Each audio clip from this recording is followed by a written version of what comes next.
કરીએ શરૂઆત સ્વામીના આશીર્વાદથી જલારામ બાપાનું સદાવ્રત ચાલે છે। જ્ઞાન પ્રકાશદાસજી સ્વામીએ કર્યો બફાટ। સ્વામિનારાયણના વધુ એક સ્વામીએ બફાટ કર્યો। ગુણાતીત સ્વામીના આશીર્વાદના કારણે 200 વર્ષથી વીરપુર જલારામ ધામમાં સદાવ્રત ચાલતું હોવાનો દાવો કરીને આ સ્વામીએ વિવાદમાં ફસાયા। આ સ્વામીએ જલારામ બાપાએ આશીર્વાદ લીધાનો દાવો કરી નાખ્યો। ગુણાતીત સ્વામી પાસે આશીર્વાદ લીધાનો દાવો કર્યો। સુરતના અમરોલી ખાતે સ્વામિનારાયણના સંતે સભામાં વિવાદિત પ્રવચન આપ્યું, જેના કારણે જલારામ બાપાના ભક્તોમાં રોષની લાગણી જોવા મળી। હિન્દુ સનાતન ધર્મના સંતો પણ લાલઘૂમ થયા। રાજકોટમાં પણ વિરોધનો વંટોળ ઉઠ્યો છે। જ્ઞાન પ્રકાશ સ્વામી દ્વારા કરવામાં આવેલી ટિપ્પણીને લઈને રઘુવંશી સમાજ લાલઘૂમ થયો, તો યાત્રાધામ વીરપુરમાં પણ વિરોધનો વંટોળ ઊભો થયો। યાત્રાધામ વીરપુરના આગેવાનો અને ભક્તોમાં આક્રોશ જોવા મળી રહ્યો છે। જ્ઞાન પ્રકાશ સ્વામીના નિવેદનથી રોષે ભરાયેલા લોકોએ માફીની માંગ કરી છે। સાથે જ આવતીકાલે વીરપુરમાં એક બેઠક કરીને રણનીતિ નક્કી કરવાનું આયોજન કર્યું છે। બીજી તરફ વિવાદ વકરતા ખુદ જ્ઞાન પ્રકાશ સ્વામીએ જ વિડીયો રિલીઝ કર્યો અને માફી માંગી। સાથે દાવો કર્યો કે મેં એક બુક અને છાપામાં આ પ્રસંગ વાંચ્યો હતો। જલા ભગતે સ્વામીની પાસે આશીર્વાદ માંગ્યા કે સ્વામી, મારો એકમાત્ર લક્ષ્ય કે ઈચ્છા છે કે અહીંયા કાયમને માટે સદાવ્રત ચાલે। બાપાના મહિમા વિષયક આ વાત કરેલી, જલારામ બાપાના કાર્ય તેમજ અયોધ્યામાં જે બાપાનો સદાવ્રત ચાલે છે અને ભગવાનનો થાળ થાય છે એ અંતર્ગત વાત કરેલી। એમ છતાં કોઈ પણ સમાજને કે કોઈ પણ વ્યક્તિને મારી વાતે કરીને દિલ દુભાણું હોય તો સાચા દિલથી માફી માગું છું। ગુજરાત એટીએસે હરિયાણાથી આતંકી ઝડપ્યો, ઘરેથી બોમ્બ બનાવવાની સામગ્રી પણ મળી। હરિયાણા ફરીદાબાદમાં ગુજરાત એટીએસ, ફરીદાબાદ એસટીએફ અને આઈબીની ટીમોએ રેડ કરી એક આતંકવાદીની ધરપકડ કરી। એની પાસેથી 2 હેન્ડ ગ્રેનેડ મળી આવ્યા। આ ઉપરાંત કેટલાક શંકાસ્પદ વિડીયો પણ મળી આવ્યા છે, જેમાં કેટલાક સ્થળો અને ધર્મ સાથે સંબંધિત કેટલીક વિગતો છે। આરોપી યુવક અબ્દુલ રહેમાન 19 વર્ષનો છે। ઉત્તર પ્રદેશના ફૈઝાબાદના મિલ્કીપુરનો રહેવાસી છે। કેન્દ્રીય એજન્સીના ઇનપુટના આધારે ફરીદાબાદના સોહના રોડ ઉપર પાલી વિસ્તારમાં એક જર્જરિત ઘરમાંથી તેની ધરપકડ કરવામાં આવી। લગભગ 4 કલાક ચાલેલી તપાસ બાદ ટીમો યુવકને પોતાની સાથે લઈ ગઈ। ગુજરાત એટીએસના કહેવા પ્રમાણે અમદાવાદમાં ફરી એકવાર આતંકવાદી સંગઠન સક્રિય થયું, જે આતંક ફેલાવી રહ્યું છે। અબ્દુલ રહેમાન આતંકવાદી સંગઠન સાથે સોશિયલ મીડિયા દ્વારા જોડાયેલો હતો। અબ્દુલ ઘણા દિવસોથી પાલીગામમાં નામ બદલીને રહેતો હતો। આતંકી અબ્દુલના ઘરેથી બોમ્બ બનાવવાની સામગ્રી મળી છે। અબ્દુલ રહેમાન પાસે 2 હેન્ડ ગ્રેનેડ જોઈને ટીમો પણ ચોંકી ગઈ। ત્યારબાદ અહીં બોમ્બ ડિસ્પોઝલ સ્ક્વોડને બોલાવવામાં આવી। પોલીસના વાહનો જોઈને લોકોની ભીડ પણ એકઠી થઈ હતી। સાસણમાં પીએમ મોદીએ જંગલ સફારીની માણી મજા। સિંહોને જોઈને ગાડી ઊભી રાખી અને ફોટોગ્રાફી કરી। 3 દિવસના ગુજરાત પ્રવાસે આવેલા પ્રધાનમંત્રી નરેન્દ્ર મોદીએ સાસણમાં સિંહ દર્શન કર્યા। પ્રધાનમંત્રી ગીર સોમનાથથી સાસણ પહોંચ્યા। અહીં સેવા સદનમાં રાત્રિ રોકાણ કરી વહેલી સવારે 6 કલાકે જંગલની સફારી નીકળી ગયા હતા। માથા પર સાવજો દોરેલી ટોપી, વન વિભાગનો ડ્રેસ, ઉપર સાવજો સાથેનું જેકેટ પહેરી નરેન્દ્ર મોદીએ સાસણના ગીરમાં જંગલ સફારી કરી। પ્રધાનમંત્રી મોદીએ સાસણમાં ગીર નેશનલ પાર્કની મુલાકાત લીધી, જે દરમિયાન પ્રધાનમંત્રીએ સિંહ ઉપરાંત અન્ય પ્રાણીઓ પણ નિહાળ્યા। નરેન્દ્ર મોદીએ ખુલ્લી જીપમાં બેસીને કર્યા સિંહ દર્શન। પીએમ મોદીએ આ અનોખી ક્ષણને કેમેરામાં કેદ કરતા પણ દેખાયા। સિંહ દર્શન સમયે વડાપ્રધાન વાઇલ્ડ લાઇફ ફોટોગ્રાફરના લુકમાં જોવા મળ્યા। પ્રધાનમંત્રીએ ખુલ્લી જીપ્સીમાં કેસુડા તોડ્યા, તો સૂતેલા ડાલા મથ્થાને જોઈ ગાડી ઊભી રાખીને સિંહણ, તેના બચ્ચા અને નીલગાયની ફોટોગ્રાફી કરી। પીએમ મોદીએ ખુલ્લી જીપમાં સવાર થઈને ભંભાફોડ, રાયડી, ડેડકડી, કેરંભા, ખડા, પીળીપાટ, રતનધુનાથી કનકાઈ ચેકપોસ્ટ સુધીની સફર માણી હતી। સાસણમાં પીએમની અધ્યક્ષતામાં 7મી રાષ્ટ્રીય વનજીવ બોર્ડની બેઠક મળી। સાસણના જંગલમાં સિંહ દર્શન બાદ પ્રધાનમંત્રી નરેન્દ્ર મોદી વર્લ્ડ વાઇલ્ડ લાઇફની કોન્ફરન્સમાં પહોંચ્યા। પીએમ નરેન્દ્ર મોદીએ સાસણ ગીર નેશનલ પાર્ક ખાતે નેશનલ બોર્ડ ફોર વાઇલ્ડ લાઇફની 7મી બેઠકમાં ભાગ લીધો હતો।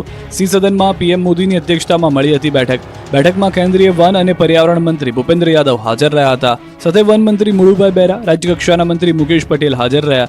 વન સંરક્ષણ સાથે જોડાયેલા ડેલિગેટ પણ બેઠકમાં હાજર રહ્યા હતા। બેઠકમાં સિંહ સંવર્ધન અંગે વાર્તાલાપ થયો। બેઠક પહેલા પીએમએ નેશનલ રેફરલ સેન્ટર જૂનાગઢનો શિલાન્યાસ કર્યો અને રિવર ડોલ્ફિનની વસ્તી અંગેનો રિપોર્ટ બહાર પાડવામાં આવ્યો। વન વિભાગના ઉચ્ચ કક્ષાના અધિકારીઓ સાથે ચર્ચા કરી હતી।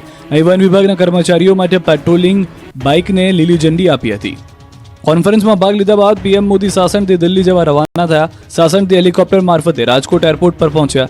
નરેન્દ્ર મોદી હીરાસર ઇન્ટરનેશનલ એરપોર્ટ ઉપરથી દિલ્હી જવા રવાના થયા। હીરાસર ઇન્ટરનેશનલ એરપોર્ટ ઉપર સ્થાયી ટર્મિનલ બન્યા બાદ પ્રથમ વખત નરેન્દ્ર મોદી આવી પહોંચતા રાજકોટના નેતાઓએ આવકાર્યા હતા।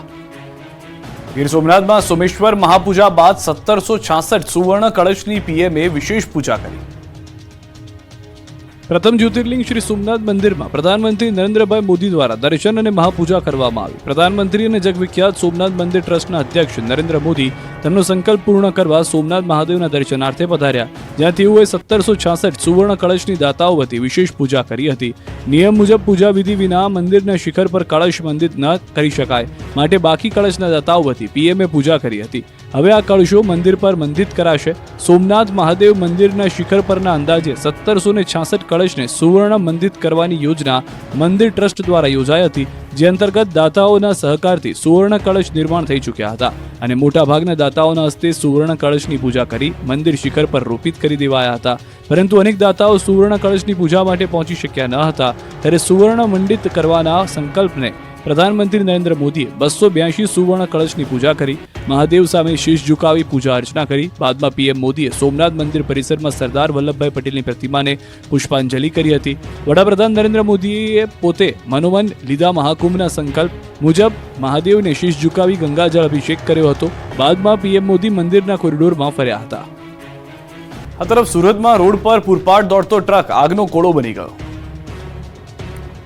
સુરતના મહુવા નવસારી રોડ પર એક ટ્રકમાં ભીષણ આગ લાગી. સુરતમાં રોડ પર પૂરપાટ દોડતો ટ્રક આગનો ગોળો બન્યો. કપચી ભરીને ટ્રક બુદ્ધલેશ્વર ગામની સીમમાં પહોંચ્યો હતો, ત્યારે અચાનક જ આગ ભભૂકી ઉઠી અને જોતજોતામાં આગે વિકરાળ સ્વરૂપ ધારણ કરી લીધું. આગની જ્વાળા એટલી વિશાળ હતી કે આગ પર કાબુ મેળવવો મુશ્કેલ હતો. ઘટના અંગે બારડોલી ફાયરની ટીમને જાણ કરાતા ફાયર વિભાગની ટીમ ઘટના સ્થળે પહોંચી આગ પર કાબુ મેળવી લીધો. રોડ પર ટ્રકમાં આગ લાગતા નાસભાગ મચી ગઈ. આગથી ટ્રક ખાક થઈ ગયો. મહુવા પોલીસ પણ ઘટના સ્થળે પહોંચી જરૂરી કાર્યવાહી હાથ ધરી. ટ્રકમાં આગ લાગવાનું ચોક્કસ કારણ જાણી શકાયું નથી, પરંતુ પ્રાથમિક જાણકારી મુજબ આ આગ શોર્ટ સર્કિટના કારણે લાગી હોઈ શકે છે. હોળી પર્વને લઈને સુરતથી માદરે વતન જવા મુસાફરોનો ધસારો ઉધના રેલવે સ્ટેશન પર પડી. તહેવારો માદરે વતન કરવા માટે ફરી એકવાર સુરત રેલવે સ્ટેશન મુસાફરોનું કીડિયારું ઉભરાયું. જે રીતે દિવાળી, છઠ પૂજા સમયે ઉત્તર ભારતના લોકો ટ્રેનમાં બેસવા પડાપડી કરતા હોય તેવા દ્રશ્યો હોળી પર્વ પર જોવા મળ્યા. હોળી ધૂળેટીના પર્વને ગણતરીના દિવસો બાકી છે, ત્યારે રંગોનો તહેવાર પોતાના વતનમાં કરવા માટે ઉત્તર ભારતના લોકોએ વતનની વાટ પકડી, જેને લઈને સુરત અને ઉધના રેલવે સ્ટેશન પર ભારે ભીડ જોવા મળી. ખાસ કરીને ઉત્તર ભારત તરફ જતી ટ્રેનોમાં ઉત્તર ભારતીય સમાજના લોકોની ભીડ વધતા સ્ટેશનો પર જાણે કીડિયારું ઉભરાયું હોય તેવા દ્રશ્યો જોવા મળ્યા. સુરત શહેરમાં વસવાટ કરતા યુપી, બિહારના લાખો શ્રમિકો અને પરપ્રાંતીય લોકોએ પોતાના વતન જવા તૈયારી કરી. ટ્રેનમાં બેસવા લોકો પડાપડી કરી રહ્યા છે. સુરત રેલવે સ્ટેશન પર રીડેવલપમેન્ટની કામગીરી ચાલી રહી હોવાથી સૌથી વધુ ટ્રેનો ઉધના રેલવે સ્ટેશન પર ડાયવર્ટ કરવામાં આવી છે. ટ્રેન ડાયવર્ટ કરાતા ભારે ભીડ છે. ટ્રેનમાં જગ્યા મેળવવા મોડી રાતથી જ સ્ટેશન પર પહોંચી ગયા છે લોકો અને રેલવે સ્ટેશન પર કરી રહ્યા છે રાતવાસો. પરંતુ રેલવેની અવ્યવસ્થાના અભાવે દર વર્ષની જેમ આ વર્ષે પણ મુસાફરોને ભારે હાલાકી ભોગવવી પડી રહી છે. સુરત શહેરમાં ઉત્તર ભારતીય સમુદાયની અંદાજિત વસ્તી 20 લાખથી વધુ છે.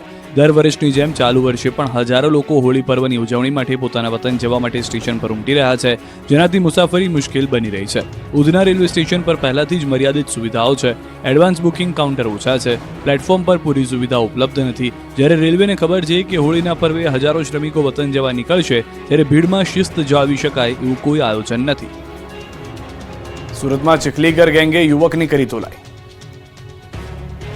સુરતમાં ચીખલીગર ગેંગનો આતંક સામે આવ્યો છે. શહેરના ગણેશનગરમાં એક યુવાનને ચીખલીગર ગેંગના લોકોએ માર માર્યો હતો. કોઈ બાબતે યુવાનની એવી ધુલાઈ કરી નાખી કે યુવાન અધમુવો થઈ ગયો. ચીખલીગર ગેંગના કેટલાક લોકોએ દોડી આવી યુવાનને પહેલા પકડ્યો, બાદમાં યુવક પર પહેલા લાફાવાળી કરી, બાદમાં ઢીકાપાટુનો માર માર્યો, જેથી યુવકને માથામાં ઈજા પહોંચી હતી. ખુલ્લેઆમ ગેંગે આતંક મચાવતા લોકોમાં દહેશત ફેલાઈ હતી. આ અંગે પોલીસ ફરિયાદ કરવામાં આવી. ભેસ્તાન પોલીસે આરોપીઓની શોધખોળ શરૂ કરી. ભરૂચના અંકલેશ્વર શહેરમાં જાહેરમાં યુવકો વચ્ચે મારામારી થઈ. સિગ્નેચર ગેલેરિયા કોમ્પ્લેક્સમાં 2 યુવાનો બાકડી પડ્યા. યુવકો વચ્ચે છૂટા હાથની મારામારીનો વિડીયો પણ વાયરલ થયો, જેમાં જોઈ શકાય છે કે 2 યુવાનો મળી અન્ય એક યુવાનની પિટાઈ કરી રહ્યા છે. અગાઉ પણ સિગ્નેચર ગેલેરિયા કોમ્પ્લેક્સમાં મારામારીના દ્રશ્યો જોવા મળ્યા હતા. ગુજરાત યુનિવર્સિટીમાં ફી વધારા મામલે એનએસયુઆઈનો કુલપતિની ઓફિસમાં વિરોધ.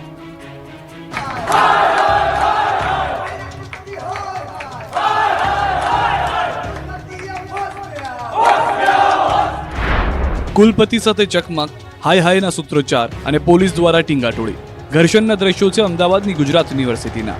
એનએસયુઆઈના કાર્યકર્તાઓએ ફી વધારાનો વિરોધ કરી ગુજરાત યુનિવર્સિટીને ગજવી હતી. ગુજરાત યુનિવર્સિટીમાં ફીમાં 5500 રૂપિયા સુધીનો વધારો કરવામાં આવ્યો છે, જેને લઈને એનએસયુઆઈ દ્વારા વિરોધ કરવામાં આવ્યો હતો. મોટી સંખ્યામાં એનએસયુઆઈના કાર્યકર્તા ગુજરાત યુનિવર્સિટી ટાવરમાં કુલપતિની ઓફિસ બહાર જાળી તોડીને અંદર જઈને કુલપતિની ઓફિસમાં બેસીને સૂત્રોચ્ચાર કરવા લાગ્યા. કાર્યકરોએ કુલપતિની ઓફિસમાં જઈને ઉગ્ર સૂત્રોચ્ચાર કર્યા હતા, જેથી પોલીસ બોલાવી પડી. પોલીસે વિરોધ કરી રહેલા તમામ કાર્યકરોની ટીંગાટોળી કરી અટકાયત કરી. જોકે આગામી દિવસમાં કુલપતિના ઘરનો ઘેરાવ કરવાની પણ ચીમકી આપવામાં આવી. ફી વધારો પરત ખેંચી તેવી માંગ કરવામાં આવી. જોકે વાઇસ ચાન્સેલરે સ્પષ્ટતા કરી કે ફી વધારો 4 વર્ષના પ્રોગ્રામમાં જ થયો છે. છોટાઉદેપુરના નસવાડી તાલુકામાં વગર કારણે જમીનના સર્વેને લઈને લોકોમાં રોષ જોવા મળ્યો.